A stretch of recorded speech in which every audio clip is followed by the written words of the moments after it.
Pourquoi n'y a-t-il pas de grève en Suisse? Ça va être la question du jour à laquelle nous allons répondre à l'aune de comparaisons historiques, économiques et culturelles, puisque nous allons comparer le cas suisse avec son voisin français, là où les grèves se multiplient dans le service public, mais aussi dans les entreprises privées. Alors, comment a commencé cette tradition de non-grève en Suisse?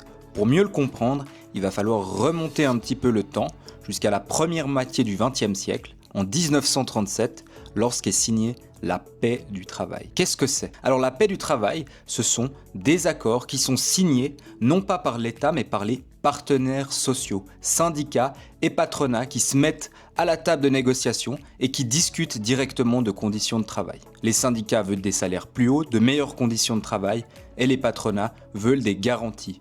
Et parmi ces garanties, une des principales revendications du patronat, c'est d'avoir moins de grèves ou plus de grèves.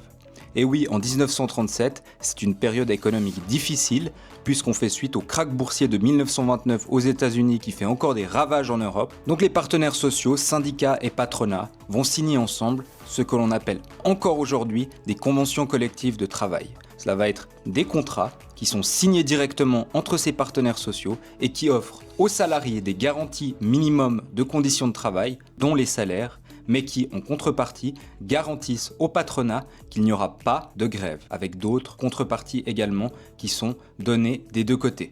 Il est très important de souligner que l'État n'est qu'un garant juridique des conventions collectives de travail et ne constitue donc pas une partie à la table des négociations. Ces accords sont donc spécifiquement privés et seuls les partenaires sociaux négocient, syndicats et patronats, par secteur économique ou par région. Aujourd'hui, le résultat est assez étonnant puisque le pourcentage de syndiqués est beaucoup plus élevé en Suisse qu'en France, alors qu'en France ils font beaucoup plus de bruit et on en entend beaucoup plus parler. Alors qu'en Suisse, les négociations que font les syndicats sont faites un peu plus discrètement, directement avec le patronat, pour obtenir des conditions de travail meilleures pour les travailleurs en échange de l'absence de grève. De plus, en Suisse, les syndicats sont financés exclusivement par les personnes qui y sont membres, les cotisants, alors qu'en France, les syndicats sont en majeure partie financés directement par des fonds publics, par l'État, que les individus soient membres ou pas des syndicats. Maintenant qu'on a compris d'où provenait la paix du travail, d'où provenaient les conventions collectives du travail, ainsi que la faible place de l'État dans ces accords, il convient de prendre un exemple concret et de le mettre en perspective en comparaison avec la situation française. Prenons simplement l'exemple du ferroviaire. Commençons par la structure d'entreprise. En France, nous faisons face à ce que l'on appelle un service purement public, alors qu'en Suisse, la structure est totalement différente. On fait face à ce que l'on appelle du semi-privé, c'est-à-dire que les chemins de fer fédéraux, les CFF, sont une société anonyme de droit public avec comme seul actionnaire l'État.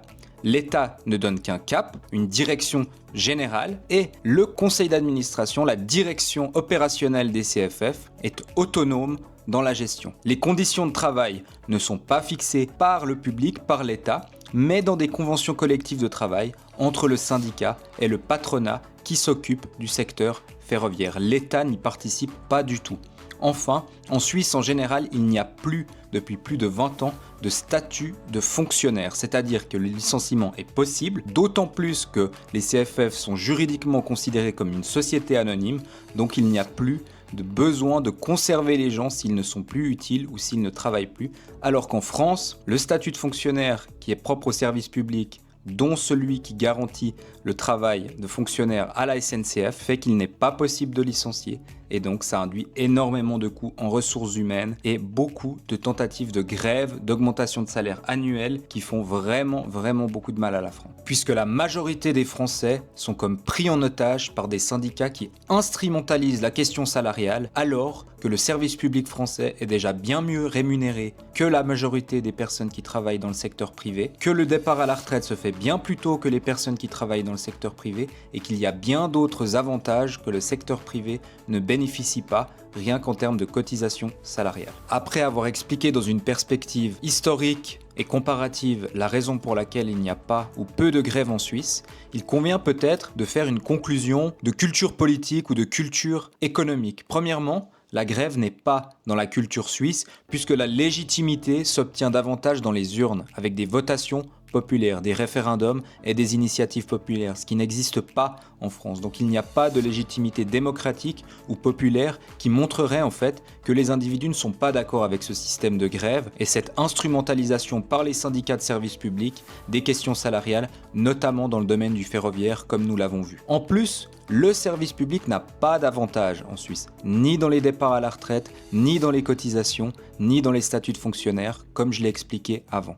Et ce depuis plusieurs décennies. Enfin, peut-être pour moi le point le plus important, la question des retraites. Plus de 2/3 des avoirs retraite sont constitués de capitalisation d'avoirs privés et la répartition, le système de répartition directement géré par l'État ne constitue que 1/3. Ce qui montre que la dépendance à l'État, que ce soit pour la négociation des salaires et des conditions de travail, mais également pour la constitution d'avoirs retraite, est beaucoup moins dépendante de l'État qu'en France. Je vous remercie de m'avoir écouté et je vous dis à bientôt.